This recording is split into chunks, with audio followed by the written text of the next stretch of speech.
ప్రజల జీవితాలతో ఆడుకుంటున్నారంటే ఇంత మునుపు 2 కిలోమీటర్లు 3 కిలోమీటర్లు వచ్చేవాడిని. ఇప్పుడు బ్యాంక్ అయితే 5 కిలోమీటర్లు ఉంటుంది. కనీసం అన్ని ఊర్లలో పక్కనే బ్యాంక్ ఉండదు. ప్రతి ఒక్క పంచాయతీలో కూడా కొన్ని బ్యాంకులు ఉండవు. అంటే పంచాయతీలు ఇచ్చేది పోయి ఇప్పుడు వేరే దగ్గరికి పోవాలి. అక్కడ మేనేజర్ లేకపోతే పడిగాపులు గాయాలి. అంటే వీళ్ళ అవసరానికి డబ్బులు రాకుండా చేసి మళ్ళీ నిందలేయాలి, బురద జల్లాలి. ఇది ఒక కార్యక్రమం కింద పెట్టుకొని కుట్ర చేసేదానికి తెరలేపారు. దీన్ని నేను చాలా తీవ్రంగా ఖండిస్తున్నా. 45-46 డిగ్రీలు టెంపరేచర్, వడగాల్పులు, మంచినీళ్ళు లేని పరిస్థితి చాలా గ్రామాల్లో. ఇలాంటి సందర్భంలో ఇప్పుడు ఎక్కడ చూసినా మంచినీళ్ల కోసం ఆందోళన చేస్తున్నారు. ఇంకొక పక్కన ఇలాంటివి చేసి ముసలి వాళ్ళు ఎప్పుడు కూడా ఒక ప్రమాదం ఉంటుంది, బలహీనంగా ఉంటారు. పండుటాకు మారిగా చిన్న గాలిది వస్తే ఆకు రాలిపోతుంది. అలాంటి ముసలి వాళ్ళని మండు టెండల్లో బ్యాంకుల చుట్టూ తిప్పుతా ఉండడం ఏ విధంగా సబబు అని అడుగుతున్నా. సమాధానం చెప్పమంటున్నా. అంటే ఇదేనా మీకు స్ఫూర్తిని అడుగుతున్నా. ఇదేనా కేంద్ర ప్రభుత్వం ఎన్నికల కమిషన్ ఇచ్చిన ఆర్డర్స్ అని అడుగుతున్నా.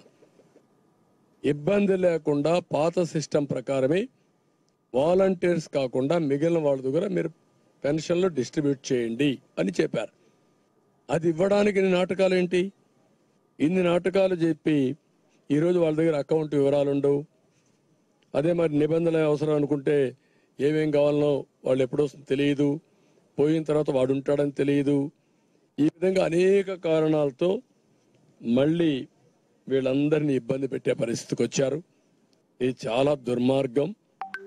ఇది నేను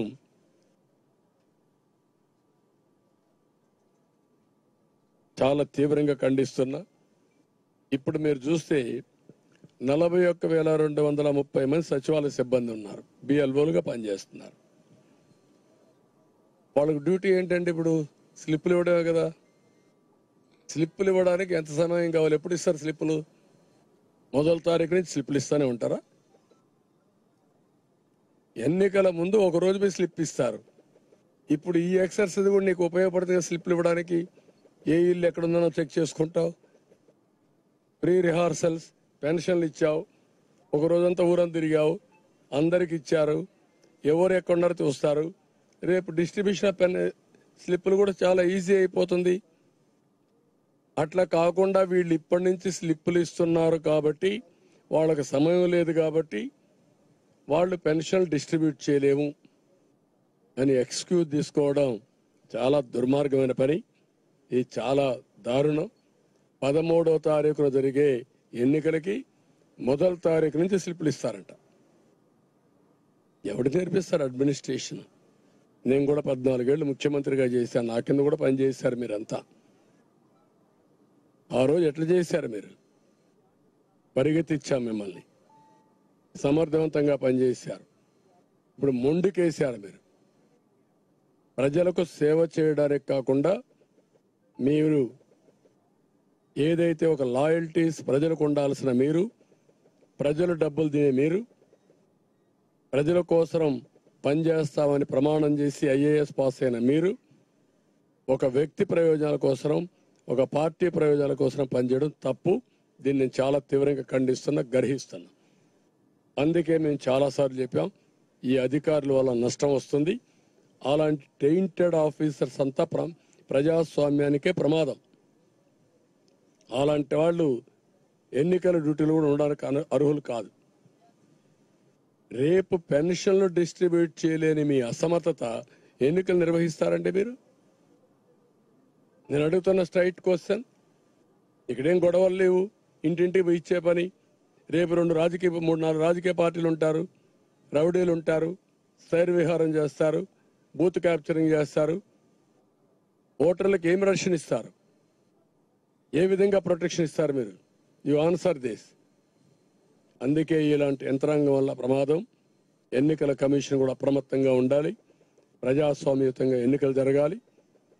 ఎన్నికలు డిక్లేర్ చేసిన తర్వాత అన్ని రాజకీయ పార్టీలు ఒకటే ప్లాట్ఫామ్, యూనిఫామ్ గా అందరికి సమాన అవకాశాలు ఉండాలి. ముఖ్యమంత్రి కాబట్టి ప్రభుత్వ యంత్రాంగం మొత్తం వాడుకోవచ్చు, బస్సులు వాడుకోవచ్చు, లేకుంటే గ్రౌండ్స్ వాడుకోవచ్చు, లేకుంటే ఇంకోటి వాడుకోవచ్చు. నో, లేకుంటే ఇంకా బెదిరించి అందరినీ మనుషులు తీసుకురావచ్చు. ఇవన్నీ జరగడానికి వీలు లేదు. ఆ విషయం ప్రభుత్వ యంత్రాంగం గుర్తుపెట్టుకోవాలి, ఎన్నికల కమిషన్ గుర్తుపెట్టుకోవాలి. అందుకే దీన్ని స్పెసిఫిక్గా మళ్ళీ చెప్తున్నా, ఎవరికైనా సరే ఏమైనా జరిగితే, ఎవరైనా కానీ చనిపోతే అది మీరు చేసిన హత్య కింద వస్తుంది. ఆ విషయం మీరు గుర్తుపెట్టుకోండి.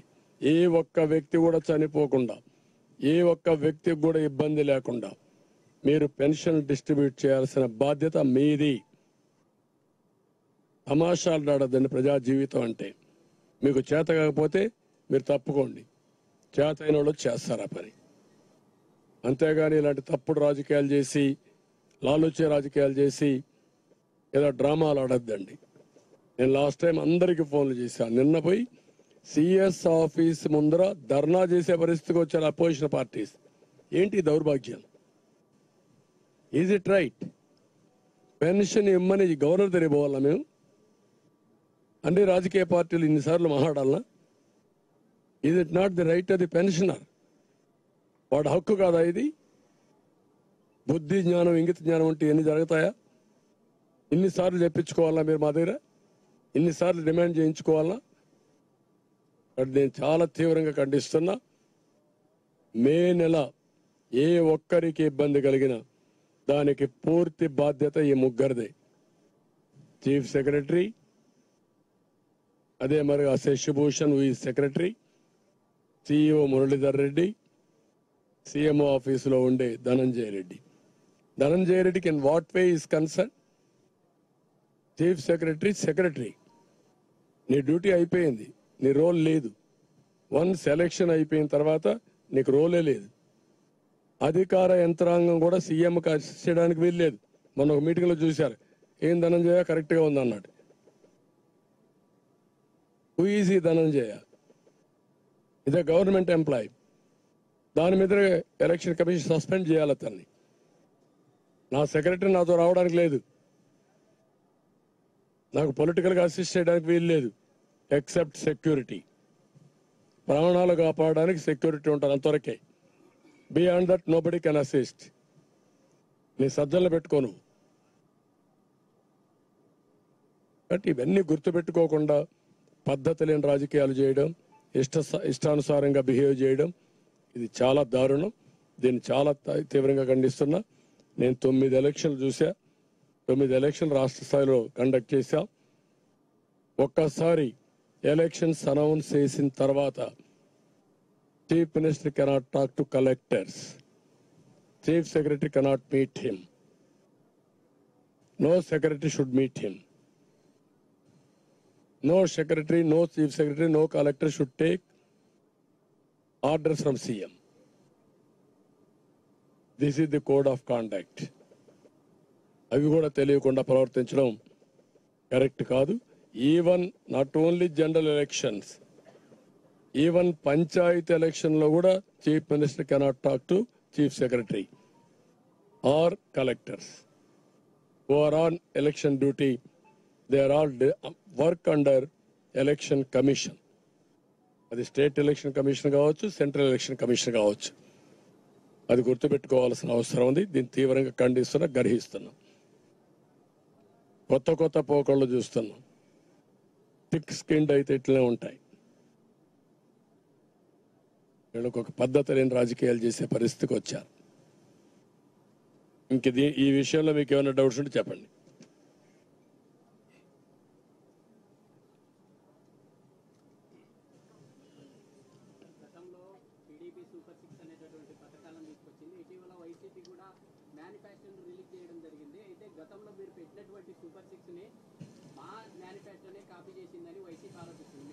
నేను మాట్లాడినా ఇప్పుడు ముందు ఇటువైపు అని పెన్షన్లు అయిపోయి నువ్వు డైవర్ట్ చేస్తున్నావు. ముందు పెన్షన్ల గురించే మాట్లాడండి ఈరోజు ఇక్కడ. లేకపోతే ఎన్ని నేను మీటింగ్లో చెప్తున్నా, ప్రజలు కూడా నీకు నాకంటే తెలివైన, నువ్వు కూడా తెలివైన వాడివే. ఒకసారి చెక్ చేసుకో, మా సూపర్ 6 ఏంటి, ఆయనది ఏంటో, ఆయన ఎలక్షన్ మేనిఫెస్టో ఏంటో, మా ఎలక్షన్ మేనిఫెస్టో ఏంటో. అయిపోయింది ఆయన పని. ముందే రాజీనామా చేసి పారిపోతున్నాడు. నిన్న చేసింది రాజీనామానే. దాని గురించి నేను తర్వాత మాట్లాడతాం, పబ్లిక్ మీటింగ్లో మాట్లాడతాం.